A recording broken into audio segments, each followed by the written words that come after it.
તો અમદાવાદમાં એનસીબીએ 4 લોકોની ધરપકડ કરી છે।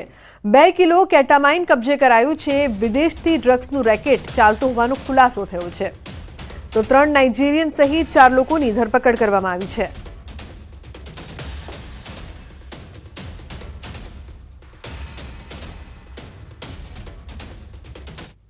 બીજી તરફ અમદાવાદમાં પ્રી બુકિંગના નામે છેતરપિંડી।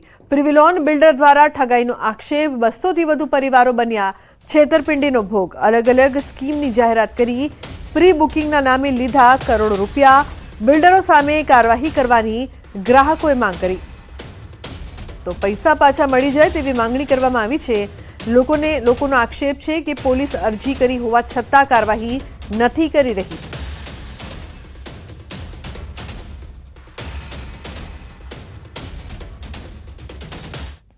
હું પ્રિવિલોન ગ્રુપમાં 14 સ્ટોરી બિલ્ડિંગની અંદર બુક કરાવેલું અને છેલ્લા 7 મહિનાથી પ્રિવિલોન ગ્રુપમાં બુક કરાવેલ જયદીપ કોટક અને મિત્તલબેન કોટક દ્વારા અમને આશ્વાસન આપવામાં આવેલું કે રેરા ટૂંક સમયમાં આવશે, પણ તે આવી નથી અને અમારા પૈસા અમે પાછા માંગ્યા તો એ બદલ તેઓ અમને ખૂબ ધક્કા ખવડાયા અને આજે તેઓ ફરાર છે।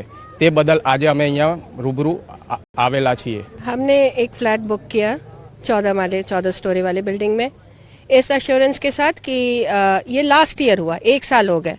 हमने अपना पैसा इन्वेस्ट किया और सारा कुछ लाइक ऑनलाइन किया है। हमारे पास we have a proper record of that.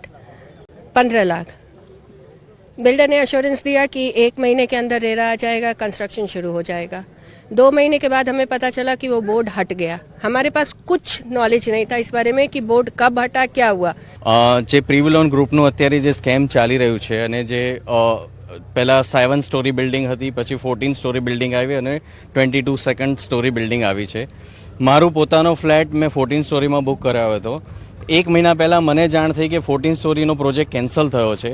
મેં જઈને જયદીપ કોટક સાથે વાત કરી। જયદીપ કોટકે કહ્યું કે એમાં અત્યારે અમારે કંઈક ખેડૂતો સાથે ડખા થઈ ગયા છે, તો હું તમને 22 માળની બિલ્ડિંગમાં મારા સ્કીમમાં હું તમને ટ્રાન્સફર કરી આપું છું।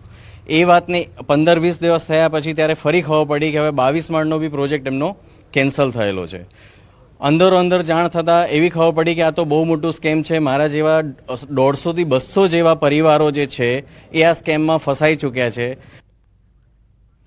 તો કૃષિ મંત્રી રાઘવજી પટેલ જૂનાગઢ પહોંચ્યા હતા, જ્યાં આવનારી નગરપાલિકા અને મનપાની ચૂંટણીને લઈને અધિકારીઓ તેમજ ભાજપના હોદ્દેદારો સાથે મિટિંગ યોજાઈ હતી। આ મિટિંગમાં રાઘવજી પટેલે માંગરોળ મગફળી ભેળસેળ મામલે પ્રતિક્રિયા આપી। તેમણે જણાવ્યું કે આ બાબતે ગુજકોમાસોલ તેમજ નોડલ એજન્સીનું ધ્યાન દોર્યું છે। જે કોઈ જવાબદાર હશે તેની સામે નિયમ અનુસાર કાર્યવાહી કરાશે। આ અહેવાલો મેં અખબારો અને ટીવી મારફત જાણ્યા છે અને મેં આ જે ખરીદીની એજન્સી છે, નોડલ એજન્સી ગુજકોમાસોલ, એના ધ્યાન ઉપર મૂકીને તાત્કાલિક તપાસ કરી અને આવી પ્રવૃત્તિ કરનાર સંસ્થાને આ કામગીરીમાંથી બાકાત કરી દેવા માટે સૂચના આપી છે। અન્ય સમાચારની વાત કરીએ તો જૂનાગઢના ધારાસભ્યએ સંકલન સમિતિની મળેલી બેઠકમાં તંત્રના અધિકારીઓને આડે હાથે લીધા। સંજય કોરડિયાએ કામમાં ગેરરીતિ આચરતા અધિકારીઓ સામે લાલ આંખ કરી। ઉબેડ નદીના પ્રદૂષિત પાણીને લઈને તેમણે પ્રદૂષણ બોર્ડના અધિકારીઓ સામે આક્ષેપ કર્યા હતા। ધારાસભ્ય સંજય કોરડિયાએ કહ્યું કે અધિકારીઓ સારા પાણીના સેમ્પલ લઈ બધું બરાબર છે તેવો રિપોર્ટ આપે છે અને ગેરમાર્ગે દોરે છે। ભ્રષ્ટ અધિકારીઓ લોકોના જીવન સાથે ચેડા કરી રહ્યા છે।